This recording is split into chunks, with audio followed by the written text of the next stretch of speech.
क्या अमेरिका के कहने पर हुआ ईरान पर हमला? ट्रंप की बातों से हुआ सब साफ। भारत और ईरान के रिश्तों पर बड़ा अपडेट। आवाम भी समझ गई अमेरिका इजराइल का गेम। अमेरिका के पूर्व राष्ट्रपति डोनाल्ड ट्रंप का मानना है कि इजराइल के जरिए ईरान पर किए गए हालिया हमलों से उनके प्रशासन को ईरान के साथ परमाणु समझौता करने में मदद मिल सकती है। उन्होंने कहा कि ये हमला ईरान को वार्ता के लिए गंभीरता से सोचने पर मजबूर कर सकता है।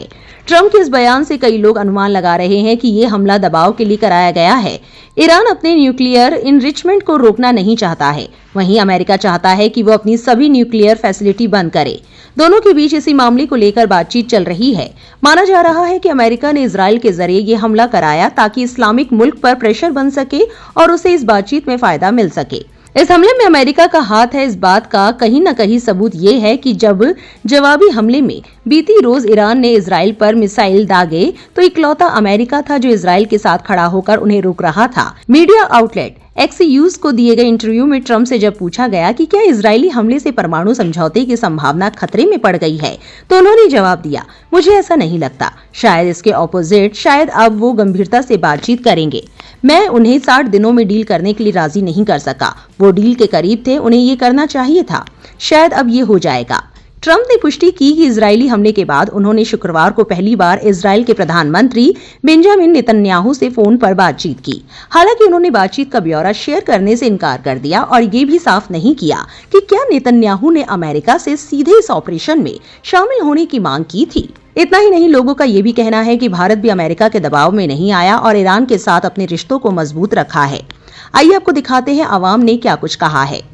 पत्रकार गुरप्रीत गैरी ने अपने एक्स पोस्ट में लिखा, ईरान का कहर जारी है। कल तक लग रहा था कि ईरान केवल धमकियां दे रहा है, इससे होना कुछ नहीं, लेकिन ईरान ने पूरी दुनिया को चौंका दिया है। ये ईरान मिसाइल हमले के बाद की कुछ तस्वीरें देखिए। इजराइल में भयंकर तबाही मचाई है। ईरान ने पूरी की पूरी बिल्डिंग और आसपास का सारा इलाका बुरी तरह उड़ा दिया है। रमत गन इजराइल की तस्वीरें देखो। बिट्टू शर्मा नाम के एक शख्स ने लिखा, इतिहास में लिखा जाएगा कि ईरान इजराइल और ट्रंप की धमकी के आगे नहीं झुका, वरना दुनिया में ऐसे भी नेता है जो एक फोन पर सरेंडर कर देते हैं।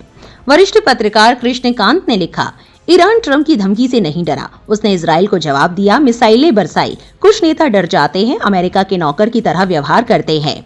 एक ने लिखा, ईरान ने तेल अबीब को धुआं कर दिया, अब इजराइल को उसकी बराबरी का देश मिला है, अच्छी सबक मिलेगी। वरिष्ठ पत्रकार रणविजय सिंह ने लिखा, ईरान के नेता ट्रंप की धमकी से डरे नहीं, अपने देश के सम्मान से समझौता नहीं किया। ये बताता है कि ईरान के नेता डरपोक नहीं है जो ट्रंप की धमकी से डरकर सीज फायर कर दे। पत्रकार काविश अजीज ने भारत और ईरान के रिश्तों पर अपने विचारों को शेयर करते हुए लिखा, प्रधानमंत्री नरेंद्र मोदी ने 2014 में लोकसभा चुनाव के दौरान घोषणा की थी कि उनकी सरकार ईरान के साथ संबंध बनाए रखने के लिए आगे बढ़ेगी और 2 साल बाद ईरान की 2 दिवसीय यात्रा पर भी गए। इसके परिणाम स्वरूप चाबहार बंदरगाह और त्रिपक्षीय परिवहन और पारगमन गलियारे से संबंधित समझौता हुआ। ईरान दुनिया का चौथा सबसे बड़ा तेल उत्पादक और मिडिल ईस्ट में नंबर 1 उत्पादक है। तेल भंडार का अंदाजा इससे लगाया जा सकता है कि अपने उत्पादन का लगभग आधा कच्चा तेल ईरान दूसरे देशों को बेचता है।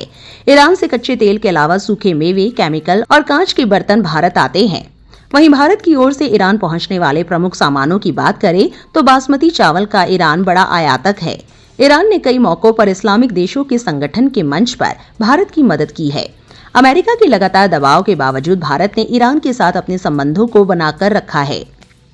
आपकी इस पूरे मामले पर क्या राय है, हमें कमेंट पे लिखकर जरूर बताएं और ऐसी और वायरल खबरों के लिए हमारे चैनल से जुड़े रहें।